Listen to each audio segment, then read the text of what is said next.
1600 metre की running होगी, उसके बाद फिर आपकी लॉन्ग जंप होगी, फिर आपकी हाई जंप होती है। चिप उसी तरीके से एडजस्ट किया जाता है ताकि जब आप रनिंग करो तो उस तरीके से वो फिर डिटेक्ट हो पाए। चीज का आप लोग विशेष ध्यान रखें कि आपका किसी से कोई कंपटीशन वहां पे नहीं होता है, आपके पांव में चिप लगी हुई है। जब मशीन के सामने आपका पांव रखा जाएगा तभी आपका टाइम शुरू होगा। लॉन्ग जंप में गलती क्या हो जाती है कि जहां पर लाइन डली हुई होती है, अगर आप ऐसे व्यक्ति हैं जिनको ये पता है कि हम फिजिकल बहुत अच्छे से मार लेंगे, जब आपको ग्राउंड में आगे खड़ा किया जाए तो वहां पर आप लोग एक चीज ध्यान रखें कि जब आप ग्राउंड में खड़े हुए हैं ट्रैक पर बायोमेट्रिक होने के बाद, फिर आपको एक चेस्ट नंबर दिया जाएगा और आपको पांव में एक चिप दी जाएगी। लेकिन उस दिन आपको 100% अपनी पावर का यूज करना है और बढ़िया तरीके से अपना फिजिकल कंप्लीट करना है। जय हिंद, कैसे हैं आप लोग? आई होप सभी लोग बहुत अच्छे होंगे। इस वीडियो में बात करने वाला हूं दिल्ली पुलिस कांस्टेबल के बारे में। रिसेंटली दिल्ली पुलिस की आंसर की जारी हुई थी जिसमें बहुत सारे लोगों के 90 और 95 नंबर थे। खैर वो एक अलग बात है। इस वीडियो में बात करने वाला हूं दिल्ली पुलिस कांस्टेबल के फिजिकल के बारे में। फिजिकल में A to Z आपको चीजें पता चल जाएंगी। पहले कौन सा इवेंट होता है, कहाँ ज्यादा लोग फेल होते हैं, कौन कौन सी चीजें आपको नहीं करनी है, कौन कौन सी चीजें आपको करनी है, ये सारी चीजें आपको इस वीडियो में पता चल जाएंगी। सबसे पहले अगर मैं बात करूं आपके फिजिकल के लिए, सो एग्जाम के बाद एक कट ऑफ आएगी। जैसे कि अभी 7,500 के आसपास वैकेंसी है,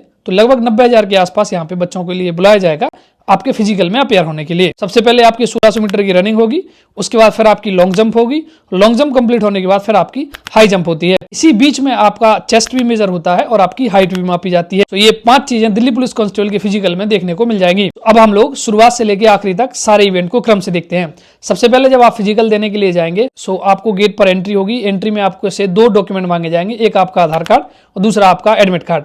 दोनों आपको डॉक्यूमेंट लेके जाना है और साथ में कुछ और भी डॉक्यूमेंट लेके जाना है जो वहां पे आपके एडमिट कार्ड में मेंशन रहेंगे। इसके बाद फिर आपको एंट्री मिल जाएगी। एंट्री के बाद फिर आपका बायोमेट्रिक होगा। बायोमेट्रिक होने के बाद फिर आपको एक चेस्ट नंबर दिया जाएगा और आपको पाँव में एक चिप दी जाएगी। वो वेरीफाई आपको कर लेंगे। चेस्ट नंबर के हिसाब से आपकी चिप उसी तरीके से एडजस्ट किया जाता है ताकि जब आप रनिंग करो तो उस तरीके से वो फिर डिटेक्ट हो पाए। ये चीजें मिलने के बाद कुछ टाइम तक आपको रेस्ट करने के लिए कहा जाएगा। उसके बाद फिर जब आप ग्राउंड में जा रहे होंगे, सो उससे पहले अगर आप किसी को टॉयलेट वगैरह जाना होता है तो वो पहले ही आदेश दे देते हैं कि अगर किसी को जाना है तो अभी आप जा सकते हैं। इसके बाद फिर आपको ग्राउंड में ले जाया जाएगा। ग्राउंड में जैसे ही ले जाया जाएगा, कैमरे के सामने आपको खड़ा किया जाएगा और सबको अपना चेस्ट नंबर दिखाना होता है। इसके बाद फिर आपको लाइन में लगा दिया जाएगा रनिंग करने के लिए। दिल्ली पुलिस कांस्टेबल की मैं अगर रनिंग की बात करूं तो यहाँ पर 1600 मीटर की रनिंग है जो आपको 6 मिनट में कंप्लीट करनी होती है। जब आपको ग्राउंड में आगे खड़ा किया जाए तो वहां पर आप लोग एक चीज ध्यान रखें कि जब आप ग्राउंड में खड़े हुए हैं ट्रैक पर, तो आपका किसी से कोई कंपटीशन नहीं है कि उन्होंने कहा दौड़ो तो आप सब लोग दौड़ रहे हैं कि भैया हम शुरुआत में पीछे थे और अगर हम पीछे रह गए तो हमारा सिलेक्शन नहीं होगा। ऐसा नहीं होता है। आपके पाँव में जो चिप लगी हुई है वहां पर ट्रैक पर एक मशीन रखी होगी। जब तक आप उसके सामने से नहीं गुजरेंगे आपका टाइम चालू नहीं होगा। जब आपका पैर उस मशीन के सामने रखा जाएगा तब से फिर आपका टाइम चालू माना जाएगा और फिर आपको अपनी रनिंग करनी है। जैसे अगर 100 बच्चे वहां पर खड़े हुए हैं, एक जो आगे बच्चा लगा है और आप पीछे हैं, तो आगे वाले बच्चे से और आपके से टाइम का कोई मतलब नहीं है। वो अपने टाइम के हिसाब से दौड़ रहा है, लेकिन जब आप वहां तक पहुंचोगे उस मशीन के सामने तभी आपका टाइम चालू होगा। पहले से आपका टाइम चालू नहीं होगा। आपका जो ग्राउंड है वो 400 मीटर का होता है, इसके आपको 4 चक्कर लगाने होते हैं। तो जब आपका पैर उस मशीन के सामने पहुंचेगा तब आपका टाइम चालू हो जाएगा।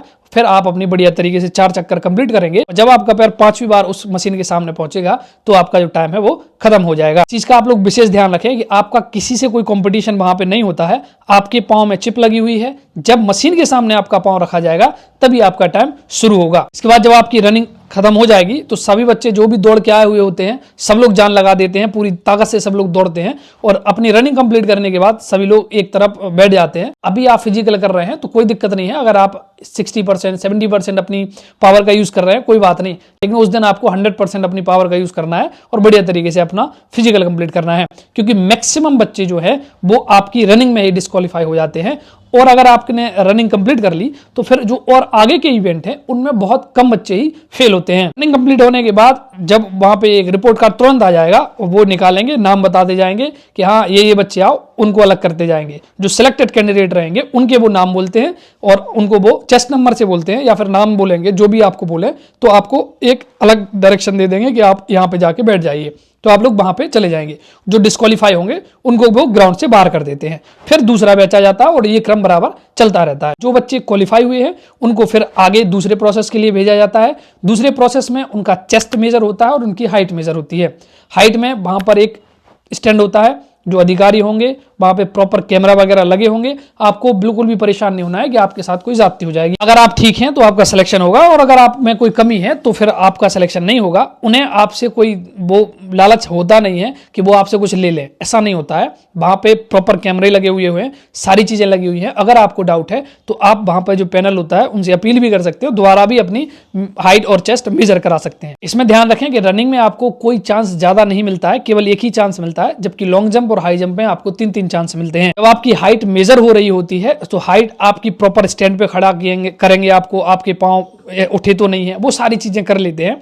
आपकी जो हाइट है वो दिल्ली पुलिस कांस्टेबल के लिए 170 सेंटीमीटर होना चाहिए, मेल के लिए मैं बता रहा हूं। अगर आप फीमेल हैं तो 157 सेंटीमीटर आपकी नॉर्मली हाइट होनी चाहिए। जो SC ST के लिए जो अलग छूट मिलती है वो एक अलग बात है। इसके बाद मैं चेस्ट की बात करूं तो चेस्ट आपका नॉर्मली मापा जाता है, और चेस्ट सबका निकल आता है, आपको घबराना नहीं है, क्योंकि चेस्ट ऐसी चीज है जो आगे चल के डेवलप हो जाता है। अगर थोड़ा बहुत कम भी है तब भी वो माप देते हैं, थोड़ा सा हल्का ऊपर से माप देंगे तो आपका चेस्ट कंप्लीट हो जाएगा। और अगर आपका चेस्ट का फुलाव 5 सेंटीमीटर नहीं आता है तब आपको डिस्क्वालीफाई किया जा सकता है, इसलिए इस चीज का आप लोग जरूर ध्यान रखें। जैसे ही आपका हाइट और चेस्ट हो जाएगा फिर आपको एक लाइन में लगा दिया जाएगा, वहां पर आपको लॉन्ग जंप होगी।